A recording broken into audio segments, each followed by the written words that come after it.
ஒரே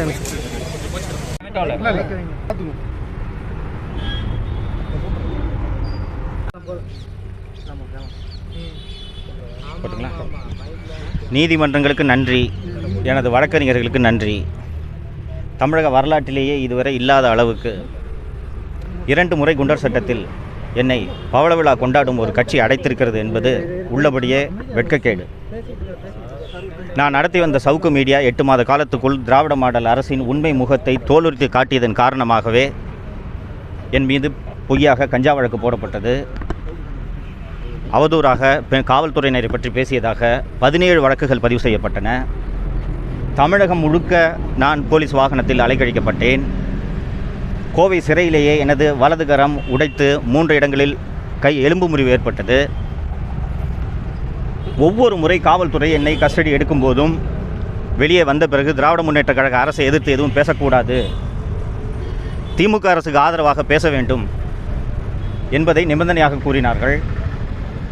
இந்த நிபந்தனைகளை நீங்கள் ஏற்றுக்கொண்டால் நாங்கள் உடனடியாக உங்களை விடுவிப்போம், அதை மீறினால் நாங்கள் 1 வருடத்திற்கு உங்களை வெளியே வரவிட மாட்டோம் என்று கடுமையான நெருக்கடி கொடுத்தார்கள். நான் உண்மைகளை பேசுவதற்கு என்றுமே அஞ்சப்போவதில்லை என்று நான் அத்தனை பேரிடமும் பதில் கூறியதன் காரணமாகத்தான் விடியற் காலை 3 மணிக்கு என்னை சென்னை புழல் சிறையிலிருந்து அவசரமாக எடுத்து வந்து மதுரை சிறையில் அடைத்து என்னை 2வது முறையாக குண்டர் சட்டத்தில் கைது செய்தார்கள். தமிழக முதல்வர் திரு மு.க. ஸ்டாலின் அவர்கள் விமர்சனங்களை சந்தித்தவர் அல்ல, விமர்சனங்களை பார்த்து பழகியவர் அல்ல, விமர்சனங்களை பார்த்து வளர்ந்தவர் அல்ல. தந்தையின் நிழலில் வளர்ந்த ஒரு போன்சாய் செடிதான் திரு ஸ்டாலின் அவர்கள். பணியில் இருக்கும் அரசு ஊழியர் இறந்தால் கருணை அடிப்படையில் வேலை தருவது போலத்தான் திமுகவின் தலைவராகி இருக்கிறார் திராவிட முன்னேற்ற கழகத்தின் தலைவர் திரு மு.க. ஸ்டாலின் அவர்கள். அதுபோலத்தான் தமிழகத்தின் முதல்வராகவும் இவர் ஆகியிருக்கிறார். உண்மைகளை சவுக்கு மீடியா ஏறக்குறைய 8 மாத காலமாக தொடர்ந்து எடுத்து கூறியதன் காரணமாகத்தான் சவுக்கு மீடியாவின் வங்கி கணக்குகள் முடக்கப்பட்டுள்ளன, சவுக்கு மீடியா ஆஃபீஸ் சீல் வைக்கப்பட்டுள்ளது, எனது வீடு சீல் வைக்கப்பட்டுள்ளது, எனது தாயாரின் பென்ஷன் கணக்கு உட்பட 6-7 கணக்குகள் முடக்கப்பட்டுள்ளன. நாட்டில் இன்று நடக்கும் உண்மைகள் எந்த வகையிலும் வெளியே வந்துவிடக்கூடாது என்பதில் தமிழக முதல்வர் மற்றும் அவரது மகன் திரு உதயநிதி ஆகியோர் மிக கவனமாக இருக்கின்றனர். சமீபத்தில் கள்ளக்குறிச்சியில் 66 பேர் கள்ளச்சாராயம் குடித்து இறந்தது உங்களுக்கு அத்தனை பேருக்கும் நினைவிருக்கும். அந்த வழக்கு விசாரணையை சிபிஐ விசாரணைக்கு மாற்ற வேண்டும் என்று பல்வேறு வழக்குகள் தொடரப்பட்டு அந்த வழக்கு நீதிமன்ற விசாரணையில் இருந்து வருவதும் உங்களுக்கு தெரியும்.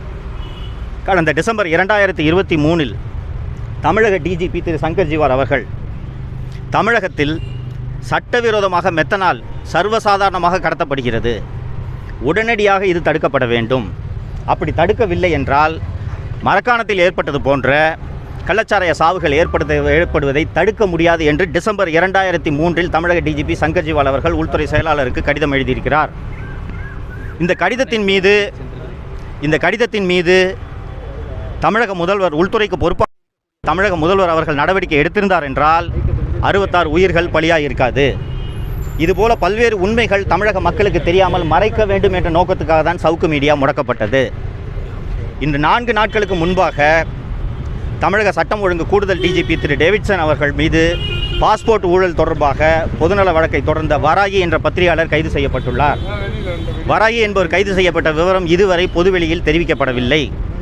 அவர் மீதும் குண்டர் சட்டம் பாய்ச்சுவதற்கான நடவடிக்கைகளை சென்னை மாநகர காவல்துறை எடுத்து வருகிறது. இப்போது நான் ஏற்கனவே உங்களிடம் குறிப்பிட்டது போல எனது அலுவலகம் சீல் வைக்கப்பட்டுள்ளது, வீடு சீல் வைக்கப்பட்டுள்ளது, அலுவலகத்தில் இருந்த கேமராக்கள் பறிமுதல் செய்யப்பட்டுள்ளன.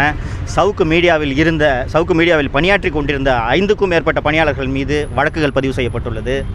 சவுக்கு மீடியாவில் நீங்கள் தொடர்ந்து பணி செய்தால் உங்கள் மீதும் கஞ்சா வழக்கு பாய்ச்சப்படும் என்று காவல்துறை அவர்களை மிரட்டியிருக்கிறது.